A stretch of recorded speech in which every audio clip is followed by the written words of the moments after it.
Hello, YouTubies. Yes, that was a that was a nod to the scribe. He'll appreciate it, as I'm sure some of the others viewing this who are familiar. Anyway, I'm just in here chiming in with my review of Doctor Who Series 7, Episode 3, A Town Called Mercy. I thought it was a fantastic episode. I rather liked that it involved three anti-heroes. There were no heroes in this story, at least not by the Western definition of a hero. There were no villains in this story either, not truly. I mean, all three of these characters have done villainous things. The Doctor, yeah, he has in his past, even if they are for the right reason.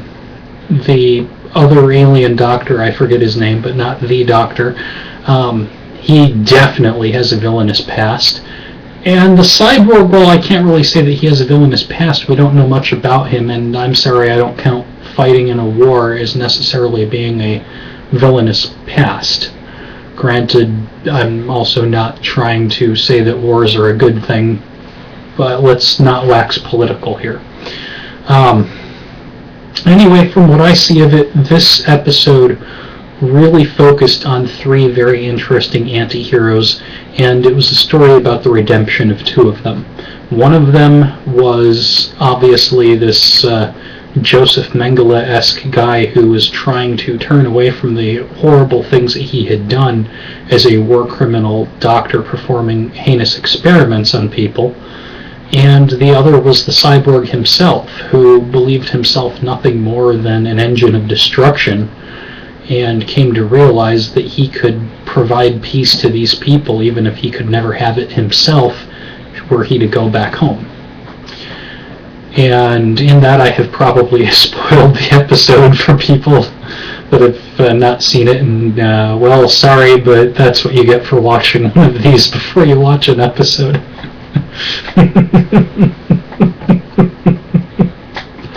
One second. So, with that said, I thought it was neat. I liked that our ill-fated Mengele-esque doctor found his redemption in realizing that if he were to continue to run, this would never end, and others would suffer as a result, which was the last thing that he ever wanted, was to cause any more suffering. So realizing that and realizing that he had to pay the price for the crimes that he committed, he did the one thing that he could do to pay that penance, and that was to take his own life in such a way as to ensure that nobody else was harmed. And he did. Then, of course, for the gunslinger, there is the path that he chose afterward, with a bit of a gentle nudge from the Doctor. Here in this episode, we get to see more of the Doctor's dark side. Now, I know some people are saying, ooh, he's becoming the Valeyard! No, he is not becoming the Valeyard, and let me spell out why. The Valeyard is a clone of the Doctor, distilled from the darker aspects between his 12th and final lives. Little hint there that it was more than just 13, isn't it? Suffice it to say, he's an amalgamation of all of the nastier sides of the Doctor without any of the Doctor's redeeming qualities. Even the Master feared the Valeyard. The Valeyard was probably destroyed in the Time War. If he wasn't, who knows when he'll surface. The Dream Lord, nice wink and nod to him in the fourth wall sense, but I think that the Dream Lord is nothing more than an allegory pointing toward, in a foreshadowing sense, the use of the Doctor's darker side over the course of this series. And no, I don't think that that will really truly conclude with whatever this event is that is the fall of the 11th. Excuse me. Nor should it. Everybody has a darker side. I just don't think that there'll be a reason for it to so much be the theme of the show like it seems to, like it seems to be right now.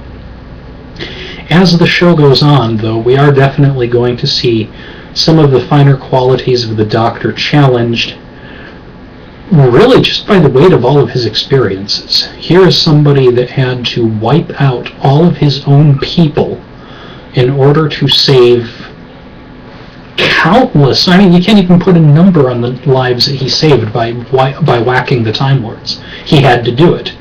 And that meant all of the Gallifreyans, not just the ones that bore the title of Time Lord, and not just the Time Lords that were corrupt, because there were probably at least a handful that, like the Doctor, thought that this stuff was heinous.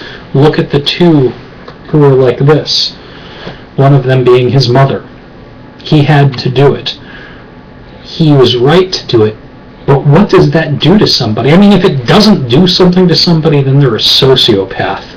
So we should be looking at it and saying, yeah, this has scarred the Doctor, but if it didn't, even the Master would be scarred by that. So there's something to consider. Now, if this were the Valeyard, something like that wouldn't bother him, but the Valeyard wouldn't do it for the purpose of saving everyone either.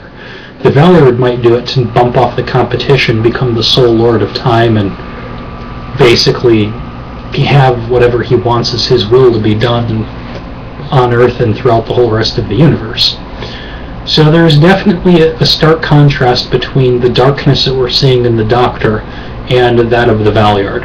I would love to see the Valeyard appear in the show, but no, this is not the Doctor becoming the Valeyard. He's not becoming a twisted, partial clone of himself. I say partially in the psychological sense, not like, he was half clone, half juice or something, So anyway, that's my thoughts on it. I think that we are going to see more going down with the Doctor falling, and maybe the fall of the 11th isn't going to be the death of the 11th Doctor after all. It's kind of been hinted that Matt Smith will be sticking around for a while. I think that the fall of the 11th is where the 11th Doctor might do something more terrible than anything that he has done shy of the Time War. And I do think that this will involve the death of Amy Pond. Like Scribe, I'm going to say that no, he's not going to put a gun to her head and shoot her, but he is going to do something terrible, and Amy is going to pay the price, or Rory, or both. After all, we're losing both, but probably we're going to lose Rory with the Angels. Then the Doctor is going to become so furious that he's going to really go after the Angels in a way that even makes Amy cringe. She'll get in the way or something, or she'll just be in the way and he won't even realize it because he'll be so blind with fury.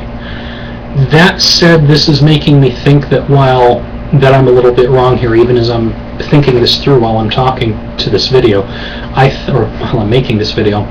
I think that actually what I said applies to how Amy is going to die, and I think that that's going to plunge the Doctor into new depths. Still not Valeyard country here, but the fall of the 11th, which I suspect will even be part of the 50th anniversary if they do a proper 50th anniversary and not some stupid look at what we've done over 50 years, which would be great if we still had Confidential, and be wonderful for Confidential, not for a Doctor Who 50th anniversary special.